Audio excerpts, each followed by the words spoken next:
Hello बच्चों, स्वागत है आप सभी का हमारे इस चैनल पर। बच्चों, आज से हम लोग पढ़ना शुरू करेंगे मध्यकालीन भारतीय इतिहास।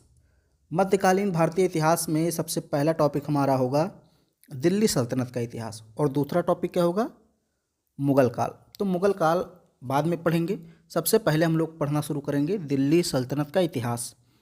और ये जो है ये बीए सेकेंड सेमेस्टर वालों के लिए है, ठीक है। अगर आपके सिलेबस में है, आप किसी भी चीज़ की पढ़ाई कर रहे हैं, किसी भी एग्ज़ाम की तैयारी कर रहे हैं, चूँकि ये इतिहास है तो ये सभी के लिए उपयोगी होता है। लेकिन फ़िलहाल खासकर मैं यहाँ पढ़ा रहा हूँ बीए सेकेंड सेमेस्टर वालों के लिए। बीए फर्स्ट सेमेस्टर में प्राचीन इतिहास था और उसमें मैंने आपको पढ़ाया था शुरू से लेकर के, प्राचीन काल में शुरू से लेकर के और महमूद गजनवी के आक्रमण तक मैंने पढ़ा दिया था। और उसमें राजपूतों के बारे में भी हम लोगों ने पढ़ा था।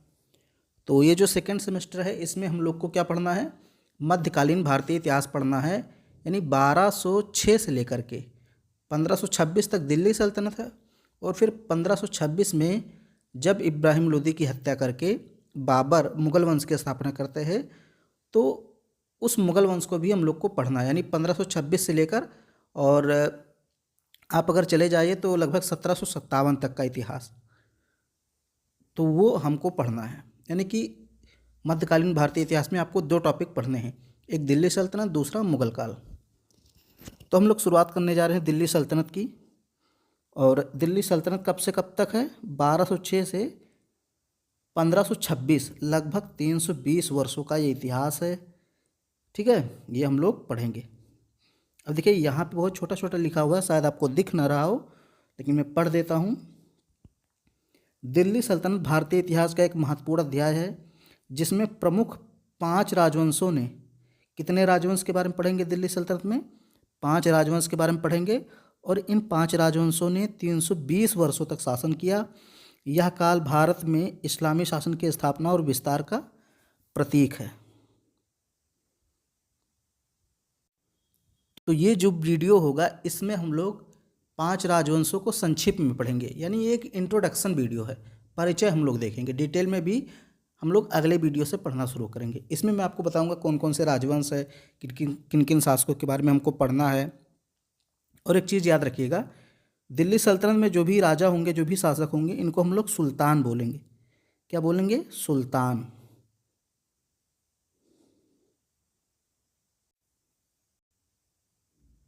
अब यहाँ पर देखिए, दिल्ली सल्तनत 5 वंशों का शासन या 5 राजवंशों का इतिहास।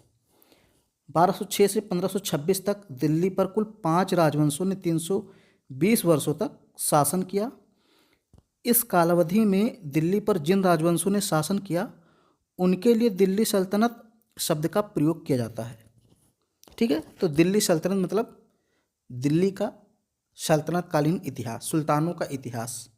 अब सबसे पहला वंश आता है जिसको आप गुलाम वंश कहते हैं, इसी को हम लोग मामलूक वंश कहते हैं। अब मामलूक और गुलाम में क्या अंतर है, ये हम लोग अगले वीडियो में डिटेल में पढ़ेंगे जब मैं आपको गुलाम वंश पढ़ाऊँगा। फिलहाल आप अभी यहाँ संक्षेप में देखिए। तो मामलूक वंश या इसी को गुलाम वंश कहते हैं, इसी को दास वंश, इंग्लिश में स्लेव डायनेस्टी बोलते हैं। 1206 से लेकर 1290 ईस्वी तक इसने शासन किया, यानी 84 वर्षों का इसका शासनकाल रहा। कितने वर्षों का, 84 वर्ष का। ये देखिए 1206 से लेकर 1290 तक। फिर दूसरा यानी मामलूक वंश को समाप्त करके कौन सा वंश आएगा, खिलजी वंश। खिलजी वंश जो है ये 1290 से 1320 ईस्वी तक शासन करेगा और 30 वर्षों तक इसका शासनकाल रहेगा।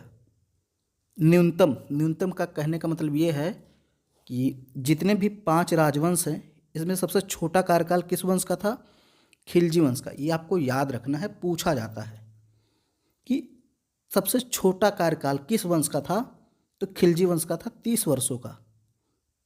और इसके पहले हम लोगों ने मामलूक वंश देखा तो 84 वर्ष का उसका शासनकाल था। फिर खिलजी वंश को समाप्त करके अगला वंश कौन सा आएगा, तुगलक वंश। ये तीसरे नंबर का वंश है। ये 1320 से लेकर 1414 या कहीं कहीं 1412 लिखा होता है, ठीक है। आप मान के चलिए 1414 ईस्वी तक शासन करते हैं। यहाँ 1412 की जगह आप 1414 कर लीजिए या कहीं कहीं 1412 भी सही होता। तो लगभग 94 वर्षों तक इन्होंने शासन किया। तुगलक वंश थे और ये अधिकतम शासन करते हैं, यानी सबसे लंबे समय तक किसने शासन किया? तुगलक वंश ने दिल्ली पर शासन किया सबसे लंबे समय तक, 94 वर्षों तक। और सबसे कम खिलजी वंश लगभग 30 वर्ष तक। तो ये दोनों आपको याद हो गया। तो आ गया मामलुक वंश पहला, दूसरा खिलजी वंश, तीसरा तुगलक वंश और चौथा आता है सैयद वंश। ये 1414 से लेकर 1450 ईस्वी तक, या कहीं कहीं 1451 लिखा होता है, 1451 आप समझिए, ठीक है। तो ये सैयद वंश शासन करता है। फिर सैयद वंश को समाप्त करके लोदी वंश आता है। ये 1451 से 1526 ईस्वी तक लगभग 75 वर्षों तक शासन करते हैं। तो इतना आपको याद रखना है, ये क्रम याद रखना है। कई बार क्रम ही पूछता है कि इन राजवंशों को क्रमानुसार लगाइए। तो सबसे पहले मामलुक, या इसी को दास या इसी को गुलाम वंश कहते हैं, फिर खिलजी वंश, फिर तुगलक वंश, फिर सैयद वंश और फिर लोदी वंश। और लोदी वंश का जो अंतिम शासक रहता है बहलोल लोदी, सॉरी, लोदी वंश का अंतिम शासक रहता है इब्राहिम लोदी। तो इब्राहिम लोदी को हरा करके बाबर, पानीपत के प्रथम युद्ध में इब्राहिम लोदी को हरा करके बाबर मुगल वंश की स्थापना करता है। तो लोदी वंश के बाद क्या आ जाएगा? मुगल वंश, जो हम लोग आगे पढ़ेंगे।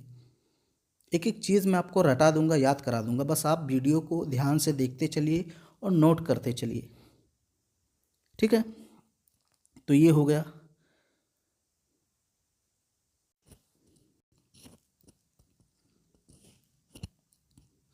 अब हम पहले वंश मामलुक वंश या गुलाम वंश के शासकों के बारे में पढ़ने जा रहे हैं। अभी डिटेल में यहाँ भी नहीं पढ़ेंगे, बस हम लोग देखेंगे कि कौन कौन से शासक इसमें आते हैं, किन किन शासकों के बारे में हमको पढ़ना है, ठीक है। एक एक चीज़ रट जाएगी। 1206 से लेकर 1290 तक गुलाम वंश के शासकों ने या सुल्तानों ने शासन किया, कुल 84 वर्ष तक। अब पहला सुल्तान कौन बनता है? कुतुबुद्दीन ऐबक। ये 1206 से लेकर 1210 तक रहता है। फिर इसके बाद आता है आराम शाह।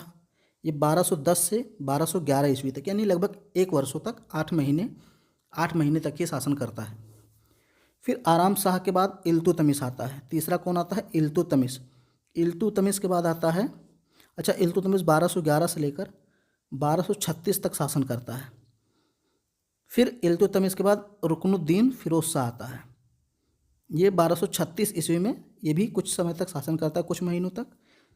फिर रुकनुद्दीन फिरोज शाह के बाद रजिया सुल्तान, ये इंपॉर्टेंट है, इसके बारे में हम लोग डिटेल में पढ़ेंगे, ठीक है। फिर बहराम शाह आता है 40 से 42 तक, और सुल्तान रजिया सुल्तान जो है ये 36 से 40 तक, 1236 से 1240 तक। फिर बहराम शाह, और फिर कुछ कमज़ोर शासक आते हैं, जैसे अलाउद्दीन मसूद शाह, ये 1242 से 1246 तक। फिर नासिरुद्दीन महमूद 1246 से 1265। फिर बलबन, अब बलबन के बारे में हम लोग डिटेल में पढ़ेंगे, जैसे बलबन है। फिर इसके बाद कैकुबाद और कयुमर्स, ये दो आते हैं, छोटे छोटे शासनकाल तक शासन करते हैं। यह वंश दिल्ली सल्तनत की नींव रखने वाला पहला राजवंश था और इसमें कुल 11 शासकों ने शासन किया, ठीक है। कितने शासक थे? टोटल 11 थे। ये देखिए, 6 इधर हैं, 5 इधर हैं। और इसमें इम्पॉर्टेंट कौन कौन से हैं? जैसे सबसे पहला है कुतुबुद्दीन ऐबक, फिर इल्तुतमिश है, फिर रजिया सुल्तान है, और फिर इधर बलबन है। ये इम्पॉर्टेंट हैं 4, इनके बारे में डिटेल में पढ़ना है। बाकी सभी शासकों के बारे में मैं थोड़ा थोड़ा पढ़ा दूंगा। तो ये हम लोग को गुलाम वंश में इतने शासकों के बारे में पढ़ना है। फिर दूसरा वंश आएगा खिलजी वंश। अब खिलजी वंश के जो शासक हैं ये कब से कब तक शासन करेंगे? 1290 से 1320 ईस्वी तक, और ये कुल 30 वर्षों तक शासन करते हैं। सबसे कम शासनकाल इन्हीं का रहता है। इसमें पहला शासक कौन बनेगा? जलालुद्दीन खिलजी, ये इस वंश का संस्थापक रहेगा। जलालुद्दीन खिलजी ही खिलजी वंश का संस्थापक रहता। 6 वर्षों तक शासन करता है, 1290 से 1296 तक। फिर इसके बाद कौन आता है? इसके बाद एक अल्प समय में शासक बनता है, अल्प समय के लिए, इब्राहिम रुकनुद्दीन। 1296 ईस्वी में कुछ महीनों तक रहता है, ठीक है, अल्पकालीन शासन। फिर इसके बाद जो है इम्पोर्टेंट है अलाउद्दीन खिलजी, ये बहुत इम्पोर्टेंट है। 1296 से 1316 ईस्वी तक सबसे शक्तिशाली शासक रहता है। इसके बारे में डिटेल में पढ़ेंगे हम लोग। तो जलालुद्दीन खिलजी, फिर रुकनुद्दीन, फिर अलाउद्दीन और फिर शिहाबुद्दीन उमर आता है। ये कुछ महीनों तक शासन करता है 1316 ईस्वी में। फिर मुबारक शाह 1316 से 1320 ईस्वी तक शासन करता है। और फिर नासिरुद्दीन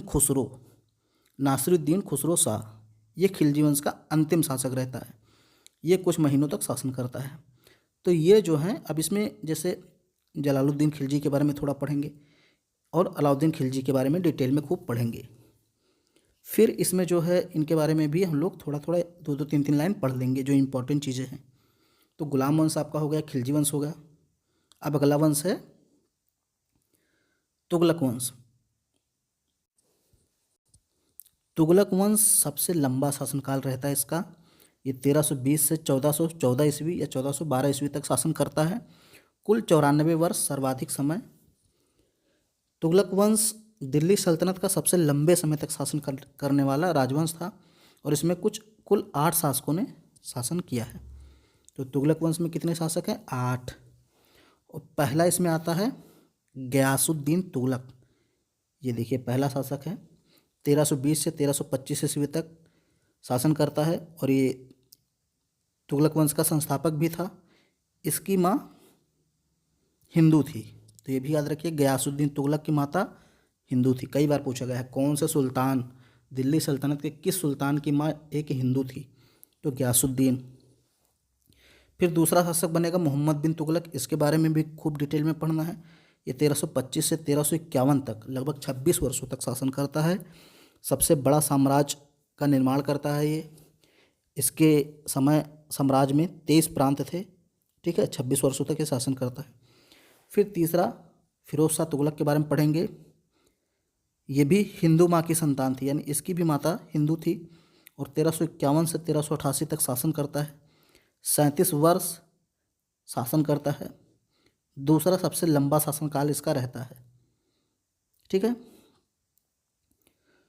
तो ये तीनों बहुत इंपॉर्टेंट है शुरू के, गयासुद्दीन तुगलक, मोहम्मद बिन तुगलक और फिरोज शाह तुगलक। इनके बारे में हम लोग को खूब डिटेल में पढ़ना है।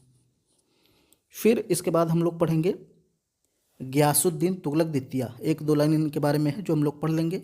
लगभग 1 वर्ष तक शासन रहता है। फिर अबू बकर शाह आएंगे, इनका भी 1 वर्ष तक शासन रहता है। फिर नासिरुद्दीन मोहम्मद शाह 1390 से 1394 ईस्वी तक 4 वर्ष का शासन। फिर अलाउद्दीन सिकंदर शाह और फिर लास्ट में नासिरुद्दीन महमूद के बारे में हम लोग पढ़ेंगे यहाँ पे। 1394 से 1414 ईस्वी तक ये अंतिम तुगलक शासक था। इसी के समय तैमूरलंग ने आक्रमण किया था 1398 में। तो ये तुगलक वंश के शासक हो गए। अब यहाँ पे देखते हैं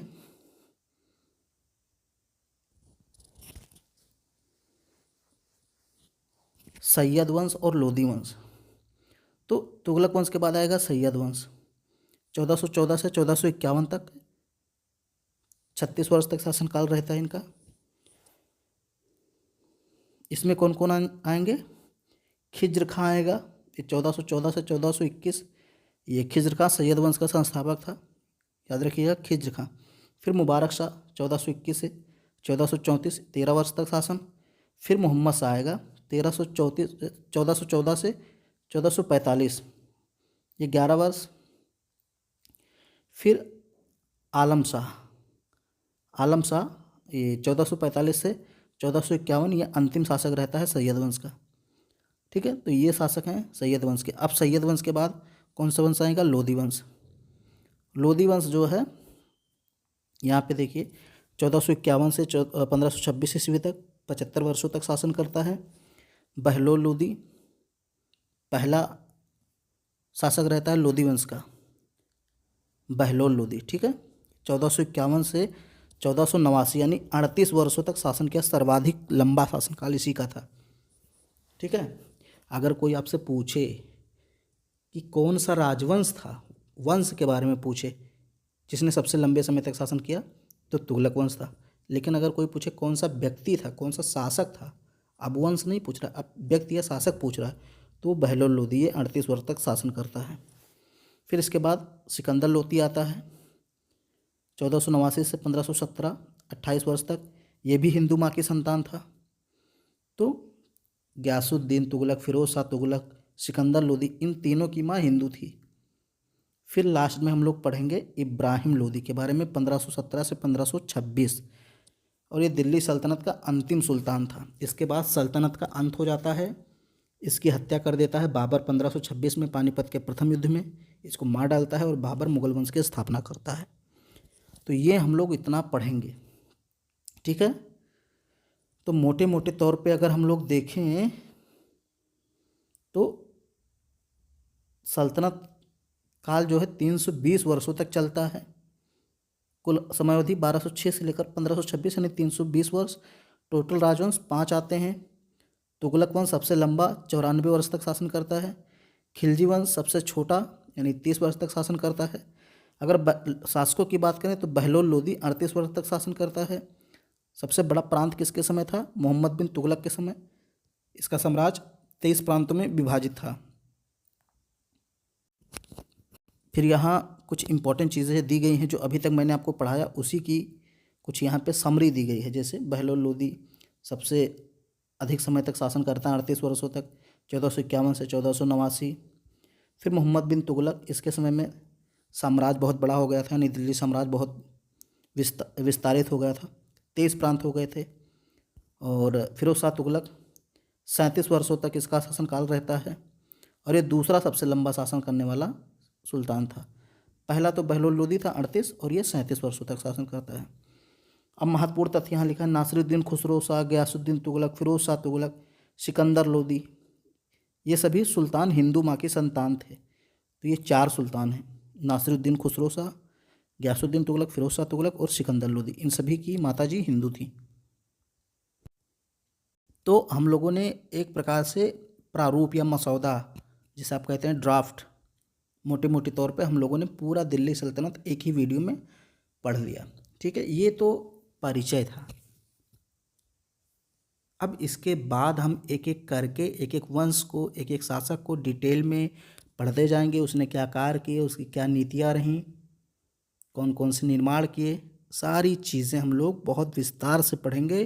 कौन कौन सी उसने इमारतें बनवाई, सब कुछ, और एक एक इतिहासकार के बारे में भी पढ़ते चलेंगे, ठीक है। तो वीडियो आपको पसंद आ ही रही होगी। इसको सब्सक्राइब कर लीजिए चैनल को, और वीडियो को लाइक कर दीजिए, और अपने सभी दोस्तों में, जितने भी ग्रुप हैं, आप जहाँ कहीं भी जुड़े हैं, सब जगह इसको शेयर कीजिए, ठीक है। और कोई डाउट है तो कमेंट बॉक्स में कमेंट कीजिए। और ये स्लाइड जो है, ये आपको नोट्स जो है, ये आपको मिल जाएगा टेलीग्राम चैनल पे। टेलीग्राम चैनल को ज्वाइन कर लीजिए, लिंक आपको डिस्क्रिप्शन बॉक्स में मिल जाएगी टेलीग्राम चैनल की। तो मिलते हैं अगले वीडियो में, तब तक के लिए नमस्कार।